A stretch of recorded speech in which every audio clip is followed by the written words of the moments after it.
Hi, I'm Josanne Wright Callender, the author of the Happy Little Garbage Truck picture book and educational program. And today we're looking at building a positive mindset in a little different way. The last couple of weeks, we've been looking at how we could build self esteem through a number of different ways. And, um, I thought about this over the weekend. And I thought that, since a positive mindset and self esteem are so important to children, how can we make this practical? And I thought about in my own life, as I said, self esteem is feeling good about oneself.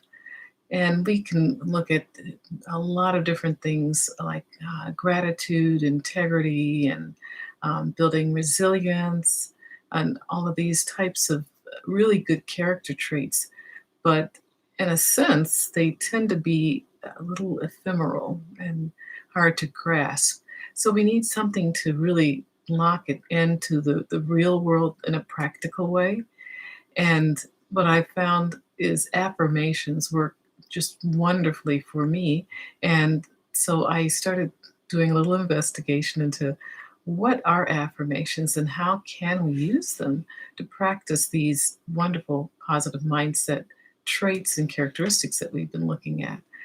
Well, I found out that actually affirmations work on a different level than I thought. Most people think, oh, I could say, I'm wonderful and I'm talented and I can, do everything that I have set before me.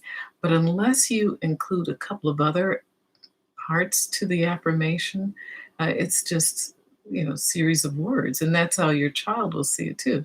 So you have to help them gain access to this because actually gratitude does release endorphins such as dopamine and norepinephrine into the brain just by saying it.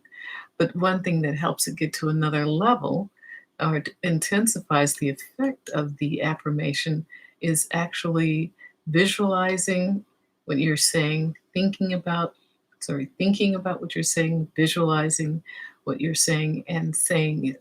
So those three things help affirmations actually become more active in your brain. And from what I've seen, there are so many other components to this affirmation process that I never even thought about. And we're going to talk about that a bit more in this week as this week progresses. But usually, if we look at affirmations, it's just something fun to say every morning. It's not giving them full credit, and they could actually be used as tools to help change the brain and build a more resilient brain and develop a positive mindset. So, actually, as we create and look into affirmations more deeply, we're going to find ways that we can actually help ourselves and our children become better people and more resilient people. And that's what we're all about, building a positive mindset, self esteem, and a more resilient child. And we all need resiliency in today's world because, we're going to be faced with challenges in a lot of different areas. And as we're looking forward to school starting back this fall, possibly, um, and even, with the quarantine, the child really need support in being resilient. So that's why we're going to take a look at affirmations and see how we can assist ourselves and our children to cope with all of the vicissitudes of life. So this is one tool, and we'll look into it starting tomorrow. Thank you.